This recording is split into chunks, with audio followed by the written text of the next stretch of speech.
लग रहा था बिलफर्ज, लेकिन एक्सप्रेशन लेस करेक्टर था उसका टोटल। उसने किसी किस्म की जो है वो कोई कहीं पे एक्टिंग नहीं दिखाई। मुझे नहीं समझ में आ रहा कि मैंने सुना था, मेरे स्टूडेंट वगैरह भी बड़ी बात करते थे कि यार सर ये बहुत जबरदस्त एक्टर है। तो मैंने कहा कि यार देखे तो सही, एक ड्रामे का क्लिप पहले भी देखा था मैं, मुझे लड़का समझ में नहीं आया था, मैंने हटा दिया, साइड लाइन कर दिया। हो सकता है इसका करेक्टर ऐसे ही रखा हो, लेकिन उसके हर ड्रामे के अंदर सिर्फ यही एक्टिंग मैंने देखी, जो भी क्लिप देखे। इसमें भी वो बंदा जो, ये तो पूरा ड्रामा हमें झेलना पड़ा, क्यों झेलना पड़ा? अहमद अली अकबर की वजह से, ठीक है।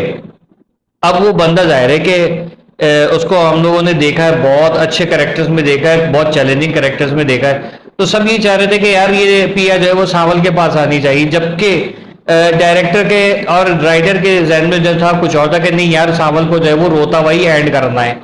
तो कैरेक्टर इसमें मजबूत किसका हुआ इन दी एंड? उसको